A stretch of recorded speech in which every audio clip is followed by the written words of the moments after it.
Agora, Kleber, por favor, pode falar. Boa tarde a todos e a todas. certinho. É um prazer Cumpriu o muito horário grande estar aqui nessa mesa com Ivani, com todos vocês.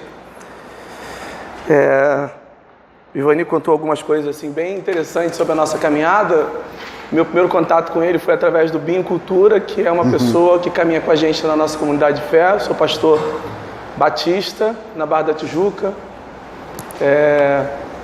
E uma comunidade que dialoga muito com essa diversidade, uma comunidade inclusiva, que tem uma abertura para o diálogo com diferentes níveis sociais e questão de gênero também, uma comunidade que procura entender o seu tempo e dialogar no seu tempo. E a partir do Binho, que é um ativista da Vila Aliança, apesar da nossa comunidade ser ali na Barra da Tijuca, ela tem muita gente da Baixada, muita gente de Niterói, de São Gonçalo, de Alcântara, de Itaboraí, e pessoas que vão se identificando com a nossa fala, com o nosso lugar de fala, nossa proposta comunitária. O Binho já é amigo do Ivani há mais tempo que eu, estava provocando essa ponte, esse diálogo nosso, e o primeiro encontro nosso foi na Midrash do Leblon, que foi uma mesa também de debate, de diálogo, e foi uma experiência muito interessante, porque ela chega exatamente no momento em que eu estava me sentindo muito fora do discurso religioso evangélico, seja ele do corte histórico, das igrejas históricas, ou de um corte mais pentecostal, neopentecostal. E eu gostaria de abrir essa fala dentro do tema proposto, que é quando Jesus se torna, e o nosso tema é o ecumênico, fazendo um gancho dessa fala do Ivani, apresentando a teologia enquanto uma construção intelectual subjetiva, que é exatamente o que a gente acredita, o que eu acredito.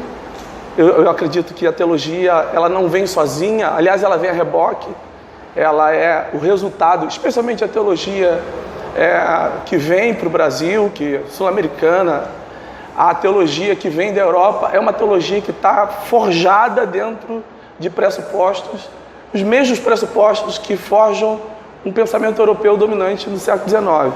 Acredito exatamente nisso.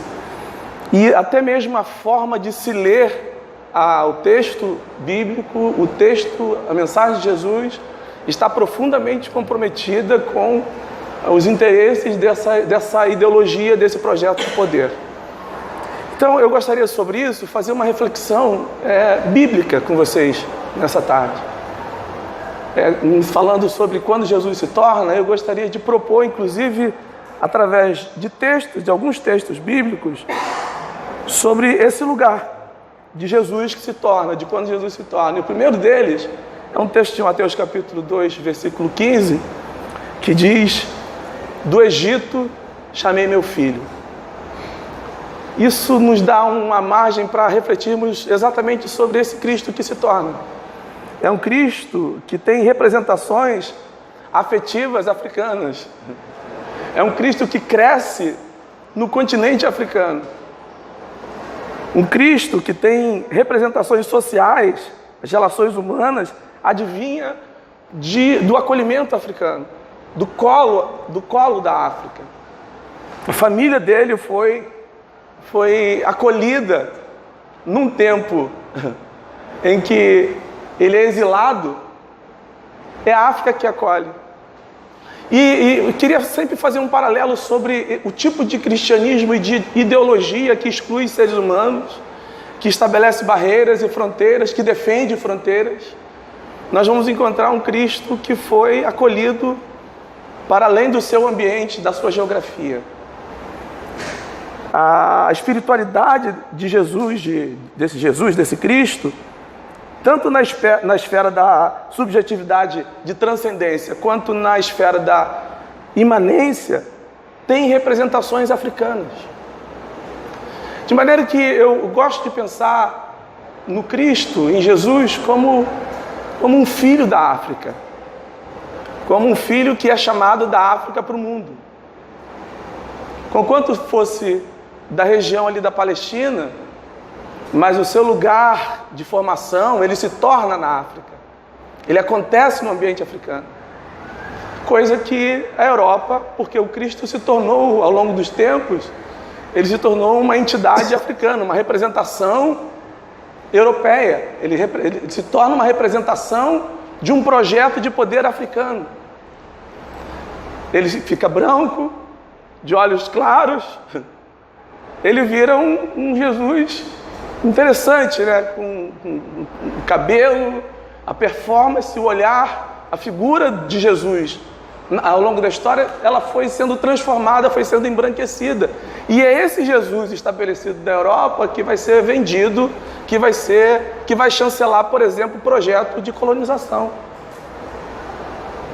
É esse Jesus Salvador europeu que vai chegar nos Estados Unidos e vai chancelar no sul dos Estados Unidos o projeto de escravizados, que chancela a escravidão, escravizados. Então, essa reflexão inicial sobre esse Jesus que se torna, diante de um Jesus criado a partir de um conceito, de uma definição europeia, são figuras antagônicas. Não se parece com o Cristo que você lê nos textos do Novo Testamento. E uma coisa muito interessante que o Eugênio Genovese vai falar sobre os escravizados que começam a ter acesso aos textos de Jesus. Eles são evangelizados pelos fazendeiros lá no sul dos Estados Unidos, naquela região do Bible Belt.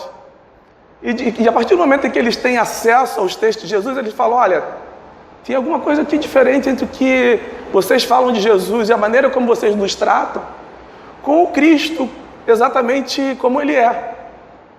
Então isso me chama muita atenção nessa reflexão, Ivani, porque a sensação que dá e que para mim soou a vida toda foi que o Deus que Jesus nos ensina a chamá-lo de Pai é o totalmente outro, como diz o Karl Barth. Não é o Deus que os cristianismos inventaram e vão desenhando ao longo da história. Então, em primeiro lugar, é um Cristo que nasce, que acontece, que se torna na África. Em segundo lugar, você vai encontrar, já na idade adulta, a escolha de Jesus por uma região chamada região de sombra e de morte, a Galileia dos gentios. E sobre isso, você percebe o convívio de Jesus, não dentro de um grupo, de uma classe, de um segmento de exclusividade étnica, mas dentro do pluralismo da Galileia dos pagãos, onde você encontra a diversidade de cultura, a diversidade de gênero. Jesus convive com mulheres, com homens, com crianças, ele convive com diferenças de povos, de línguas, com gente analfabeta, com pessoas que ele faz uma escolha pela periferia, num lugar e num ambiente em que a riqueza, a saúde e a paz eram representações do reino de Deus e da bênção divina. Você vai encontrar Jesus fazendo escolha pelos pobres, dizendo: felizes são os pobres, porque dos tais é o reino dos céus. São pontos antagônicos a tudo que se tem, inclusive hoje, dentro de um ambiente religioso. Que a fé, ela se apresenta como esse lugar da conquista, do ser, do ter. E você vê Jesus dentro desse ambiente de convívio entre judeus e não judeus. Homens, mulheres. E só para abrir um parêntese, Jesus não faz algumas perguntas que a religião de Jesus faz no nosso tempo da contemporaneidade. E ele vai também fazer escolha por uma região de profundos enfrentamentos, onde havia uma expectativa messiânica, muitas expectativas messiânicas.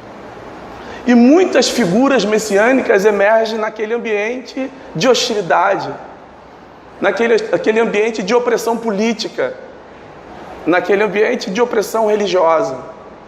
Muitas figuras messiânicas emergem ali com uma proposta de libertar o povo daquela realidade.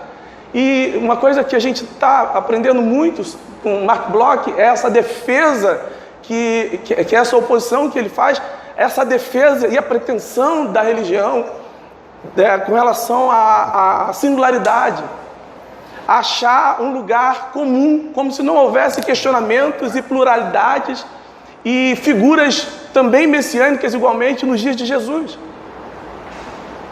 Então, a despeito da forma como se vê, eu não estou aqui fazendo uma defesa da fé, porque não é a proposta, mas é pensar o cristianismo singular, lá no primitivo, como uma coisa plural, como uma busca comum, como um desejo tanto dos judeus quanto dos gentios, e todos igualmente ansiosos por uma libertação da opressão, fosse ela de caráter religioso ou caráter político. Nós vamos encontrar em Jesus um homem perigoso. A figura de Jesus Cristo, de Jesus de Nazaré, é uma figura muito perigosa. O discurso dele era um discurso muito perigoso, porque ele não estava vinculado necessariamente à grande estrutura, mas ele era um Deus marginal, um herói marginal, um Deus que faz escolha pela periferia, um Deus inclusivo, um Deus que é tudo em todos. Então isso quebra a hegemonia de uma religião oficial, quando você percebe que ele não é um Deus exclusivamente nosso, que ele não é um Deus exclusivamente dos judeus, que a experiência não é exclusivamente nossa, mas é uma experiência a ser respeitada. E quando ele atravessa aquelas fronteiras ali de Israel para cidades e povos vizinhos, você vai encontrá-lo diante de gente que acreditava diferente. E ele admira a fé, ele fala, nem em Israel eu vi tamanha fé. Então eu gosto de pensar, eu queria chamar a atenção desse Cristo que é contraditório, desse Cristo que é um Deus que chora, um Deus que sangra, um Deus profundamente identificado com a dor humana e que está ali vivenciando os dramas, que senta, que convive, que entende, que faz leitura do seu tempo e que é perigoso. Ele é perigoso porque ele não é um representante do poder romano, ele é perigoso porque ele não é um representante da elite, da casta dos fariseus, e nem dos saduceus, nem dos essênios. Ele é perigoso porque ele tem uma origem africana e ele vem do outro confessional. E chegando aqui nessa fala do Ivani, eu percebo o quanto que a mensagem de Jesus está comprometida com os interesses do poder, seja ele de um corte religioso dos cristianismos, do corte católico ou protestante. A mensagem está diluída, a mensagem está ali. É uma ilusão achar que essa mensagem, que esse projeto de poder seja apenas dos evangélicos. Hoje é predominantemente de evangélicos. Foi uma construção feita desde a metade do século XIX para cá. Foi uma expectativa dos primeiros missionários.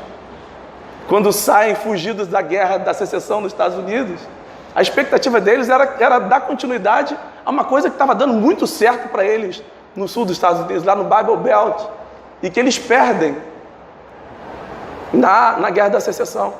Então muitos deles vêm fugidos para cá, muitas comunidades vêm fugidas para cá, com a intenção de estabelecer aqui a continuidade do seu projeto político, de poder e religioso, inclusive. Alguns missionários, de uma forma talvez discreta, mas a ideia estava já no discurso. Às vezes a gente pode não ver a maldade explícita, mas ela está ali. ela está, de uma certa forma, embrionária. Ela está no discurso. Ela está na representação. E essa mensagem chega para justificar ideias de controle, de domínio, de libertação. Porque eles chegam, e diferente de Jesus, que quando os seus apóstolos vão para a missão e voltam reclamando, porque tem outros falando também sobre a experiência, e eles falam, nós proibimos. Jesus fala, não os proíbam, porque quem não é por mim é contra mim. Nessa reflexão que nos chama muita atenção, quando nós entendemos que a grande mensagem do Cristo, que é o amor, que é essa conexão que o ser vai ter com a transcendência, tenha ela a representação que for, a expressão que for, até mesmo dentro do ateísmo você vai encontrar um tipo de conexão que precisa ser respeitada. A grande pretensão daqueles que se dizem ir em nome de Jesus é achar que estão indo, e aqueles que estão indo com Deus, e aqueles que estão vindo não tem nada de Deus. Essa talvez seja a grande pretensão dos missionários, é chegarem cheios, achando que vão encontrar pagãos e gente esquecida de Deus. Talvez seja esse ponto que nós buscamos esse caminho do diálogo, buscamos esse caminho de um Deus que não é exclusivamente nosso, que um Deus que se revela, que apesar de definições, de expressões diferentes de cada grupo, de cada setor, Ele é tudo em todos. E o grande mistério da Eucaristia é isso, é essa capacidade de compartilhar Deus, de encontrar Deus no outro confessional. Porque quando a gente fala até mesmo da expressão da fé abraâmica, nós não podemos esquecer que Abraão foi encontrado no outro confessional, dentro do pluralismo, dentro de um ambiente plural. E dentro de uma construção da revelação de Yahvé na história, você vai encontrar muita similaridade com outras expressões de outros povos. Até que ele chega, ele fica formatado dentro de um contexto europeu. Mas o que você vai encontrar ao longo dos textos é uma similaridade e diferenças, mas todos igualmente na mesma busca pela experiência e pela conexão. Isso pode soar pouco cristão no sentido apologético, mas é exatamente por esse caminho que nós decidimos trilhar. E isso se torna mais efetivo na história quando a gente, por exemplo, faz a caminhada na praia de Copacabana, ou os movimentos que nós temos feito quando fomos ali na restauração do templo do centro candomblessista, que foi incendiado, vítima de intolerância religiosa. E em algum momento está todo mundo de mãos dadas, acabou? Está todo mundo de mãos dadas, se abraçando, chorando e dizendo, nós nos reconhecemos uns dos outros. O problema da mensagem cristã é que ela não se reconhece no outro. É que o outro é o estranho, o outro é o pagão, o outro é o mundano, o outro é o ímpio, o outro é o perdido e eu sou o salvo. Enquanto nós tivermos, e isso não está apenas no discurso da homilia, isso está no discurso do dia a dia, está nas escolas, isso está nos relacionamentos, nos litígios familiares, que o outro é sempre o perdido, e que eu tenho que sempre ter uma Bíblia para abrir a Bíblia e mostrar a Bíblia falando umas coisas que são lidas a partir de um projeto de domínio e de controle, de uma hermenêutica, de uma interpretação intencionada. E sempre que se abre a Bíblia, que se tornou um livro extremamente perigoso na mão de cristãos, porque eles fazem leituras ideológicas sem saber que estão fazendo leituras ideológicas. Eles fazem leitura de segregação sem saber que estão fazendo leitura de segregação. Muitas vezes sabem que estão fazendo. Muitas vezes eles são sutis. A mídia está na música. Muitas músicas minhas eu tenho repensado ao longo... São 30 anos fazendo as mesmas músicas e você acaba tendo que repensar. E às vezes você vê pessoas maravilhosas, que você vê um coração interessante, mas você vê no indício, como o Ginsburg vai falar sobre, está ali, o racismo está no indício. Não está no todo da mensagem, mas está nos detalhes. Então, eu, apesar de ser pastor, pode acreditar, eu caminho em solidariedade, em irmandade, e eu vejo e tenho encontrado esse Jesus que se tornou e se torna hoje na face das mais variadas confessionalidades, pessoas com um olhar muito mais expressivo e às vezes até mesmo contra a sua própria fé, dizendo: eu não acredito em Deus, mas eu acredito nisso aí. Eu acredito nisso que está acontecendo. Muito obrigado.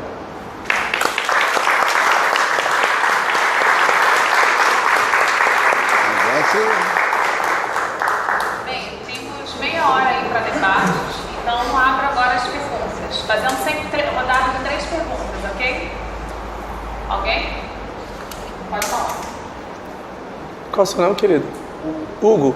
Eu acho que até mesmo dentro de um exercício, o doutor Ivani pode falar melhor, inclusive, dentro de um exercício do debate democrático, acredito que essa pergunta sua, essa abordagem sua, seria melhor respondida a partir de um olhar de um muçulmano. Eu acho que a gente ia crescer muito, ia nos acrescentar muito, ouvir como que o muçulmano vê essa figura de Jesus, como que ele lê Jesus a partir desse profetismo. E eu tenho certeza que nós vamos ter muito mais similaridade na discussão e na defesa deles do que diferenças. Porque eu acredito sim que haja uma percepção, uma leitura de Jesus enquanto figura profética, como profeta, que uma experiência que eu vivi rápida com um muçulmano falando de Jesus como profeta foi algo realmente muito interessante.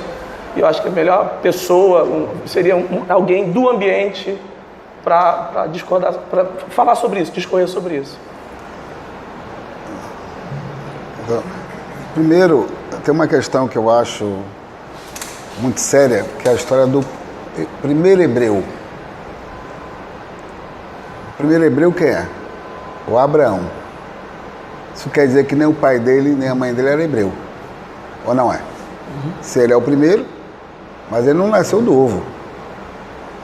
Então, a chave está em você ter uma leitura de Abraão como se ele fosse uma pessoa única e sui generis no espaço. Quando você pergunta a um judeu o que significa a palavra hebreu, ele vai dizer ou aquele que veio da água ou aquele que atravessou o rio. Certo? De onde ele veio? Porque parece que no Oriente Médio não estabeleceu o Iu. Ele era um seminômade. Se a gente for usar a questão histórica, era um seminômade. Certo? E essa construção da Gênesis, eu sempre gosto de, quando eu converso com alguns pastores, provocar isso. Pastor, onde era o Éden? Aí o pastor olha para minha cara e diz: sim, pastor, onde era o Éden? Aparentemente parece que ela lá em cima pegou a turma e jogou aqui para baixo. Não é assim? Mas se tu for na Bíblia, na fonte está dito, em Gênesis 2. O Éden era onde tinha um grande rio que virava 4. Primeiro era o Pisson, segundo o Gion, depois o Tigres e o Eufrates. Ele atravessou o quê? O Tigres e o Eufrates. Ainda diz mais, o Gion circundava as terras Cush. Seria hoje onde é a Etiópia. Sacou? Aquilo que o professor falou, a Bíblia fala sobre o chamado continente africano. E o Oriente Médio é depois do canal de Suez. Quando os caras fazem o canal de Suez, virou Oriente Médio, não era. Não é à toa que o Antigo Testamento é um diálogo entre os Cush e os chamados egípcios, que era o Quiné.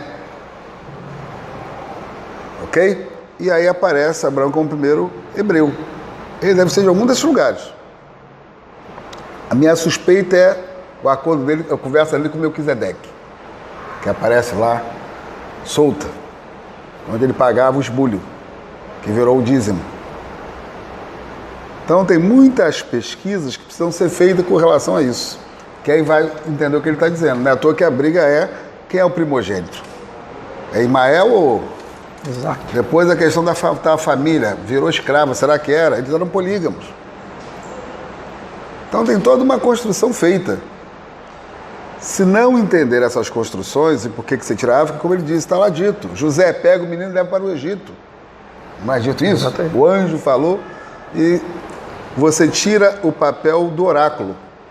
No Antigo Testamento quase todo dia é falado por oráculo. Você falava com Deus por sinais. Aí entra a questão do homem. Quando se fez homem, a gente já sabe o que é que deu. Isso é uma construção. Você vai ter Constantino, a primeira construção, e depois. Certo? Não é fé. O problema é quando a gente mistura isso para discutir sobre fé. Aí complica. Né? Se eu for discutir fé, complicou. É o que ele está dizendo. Né? Então, se você observar as narrativas feitas hegemônicas, aí está no que ele disse. Elas são extremamente eurocêntricas hoje. Não era antes. Porque primeiro é o Constantino. Né? Depois tem uma outra releitura. Depois tem essa famosa escola de Frankfurt. Né? Que virou a teologia e tal.